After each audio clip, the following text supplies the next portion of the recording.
eu passei perguntando para algumas pessoas se elas tivessem a oportunidade de conversar com você, qual perguntas eles poderiam fazer. E a pergunta dele era o seguinte, falando sobre a questão do avivamento. O que você entende sobre avivamento? E, resumindo, ele também estava falando sobre a questão, se você acredita que um possível avivamento transforma toda essa questão da dificuldade da pregação do evangelho lá onde você está hoje. Cara, essa é uma boa pergunta. Eu não sou especialista nessa área, né, não sei nem se ela entra na eclesiologia, mas, enfim, eu não sou especialista nisso, mas naquilo que a gente tem vivido, estudado um pouco, que é esses movimentos entre muçulmanos, para mim, quando eu penso em avivamento, eu penso no que está acontecendo hoje em países que são ainda extremamente fechados, e que a gente vê que, apesar da igreja não olhar para eles e continuar desejando enviar missionários para aquela região, coisas maravilhosas têm acontecido. Então, por exemplo, hoje os 2 maiores movimentos no mundo de ex-muçulmanos vindo aos pés de Jesus é a Argélia e o Irã. O Irã? O Irã são dos mais destacados, né? Eu estou envolvido com um ministério que distribui bíblias no Irã, para iranianos, perdão, eles estão em outros países, mas eles saem para trabalhar, e aí é uma coisa que dá até um podcast depois, que é o movimento da diáspora. Então, a gente está se especializando nesse tema agora, de entender quais são os movimentos de diáspora e o que a Bíblia fala sobre isso, né? O que a Bíblia fala sobre isso. Então, assim, não sei se vocês sabem, a lista de portas abertas mudou esse ano. Até o ano passado, a Coreia do Norte era o mais perseguido.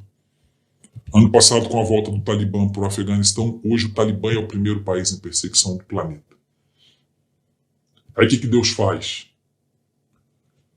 Deus toca num governo para que o governo abra as fronteiras do Brasil, e o Brasil hoje é um dos poucos países do mundo que recebe refugiados do Afeganistão. Eu já tentei entrar no Afeganistão algumas vezes, não consegui. A minha agência não tem ninguém brasileiro dentro do Afeganistão, porque é muito difícil entrar. Mas Deus manda os afegãos, o povo que mais sofre perseguição do planeta, viver no Brasil. Então a minha agência missionária, Missões Mundiais e Nacionais, a gente está cuidando nesse exato momento no interior de Morungaba, aqui em São Paulo, de 300 pessoas do Afeganistão. E eles estão ouvindo o evangelho todos os dias. Quem está lá agora é o pastor Alexandre. Pastor Alexandre, menonita. Foi para lá agora. Qual que é o nome lá? Minha Pátria? Minha Vida, Vila Minha Pátria. Vila Minha Pátria. Eu quase falei Minha Casa Minha Vida. Vila Minha Pátria. Então, assim, isso é avivamento para mim. Deus deslocando pessoas para que a igreja desperte. Então, assim, olha que chance da igreja ser avivada. Pô, vamos abraçar os afegãos. E o que está acontecendo, campeão? Igrejas que receberam os afegãos no início, que eles chegaram aqui há uns 6 meses atrás, 7 meses, o início da chegada deles.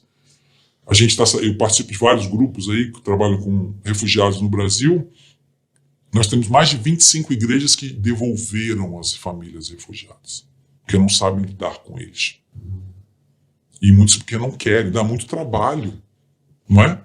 Mas é isso. Cuidar dá trabalho, né? Trabalho. E aí o Irã, hoje, o que acontece no Irã? Eu estou envolvido com eles desde 2015, não teve um ano, não vou perguntar quantas pessoas vocês batizaram na igreja de vocês nos últimos anos, mas desde 2015 até esse ano, não teve um ano que em outubro e novembro não houvessem batismo com mais de 400 iranianos sendo batizados. Uau! Todos os anos.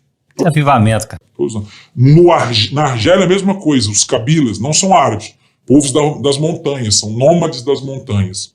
Existe um movimento tão forte de avivamento entre eles que o parlamento da Argélia deu uma cadeira para um cristão argelino. Isso nunca aconteceu na história. Isso é um avivamento. Com certeza. Isso é um avivamento.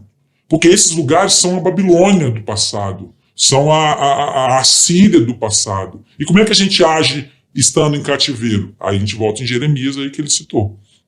O que me levou para o Oriente Médio? Foi o texto de Isaías 29. Eu e minha esposa saímos do Brasil sabendo, nós não vamos ter fruto do nosso trabalho, a gente está indo para um lugar de desolação, mas tem o que fazer lá. E o que Jeremias fala no capítulo 29? Ele fala assim, o cativeiro vai demorar 70 anos. Perdão, a situação está difícil, não está? Mas vai piorar, porque vão ser 70 anos de cativeiro. O que ele estava dizendo? Que uma geração ia morrer sem ver mudança. Mas as coisas precisavam... Caminhar. E como é que ela caminha? Ele fala no capítulo 29, 5. Construam casas e habitem nelas. Planta um jardim, meu amigo. Porque o jardim dá horta, dá uma laranja, você come e abençoa alguém.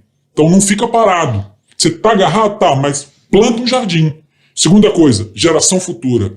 Cresça no cativeiro, dê os seus filhos em casamento e case suas filhas. Não diminua, porque o povo de Israel precisava ser forte. E eles vão ver, os filhos vão ver. A geração futura que vai ver, não era eles. Então 70 não vão morrer, mas a geração futura precisa ir. E aí vão citar alguns? Daniel e os amigos, que saíram de Israel com 12 a 17 anos, mais ou menos, a arqueologia, a história fala isso. Mas o melhor exemplo do cativeiro para mim qual é? A rainha Esther.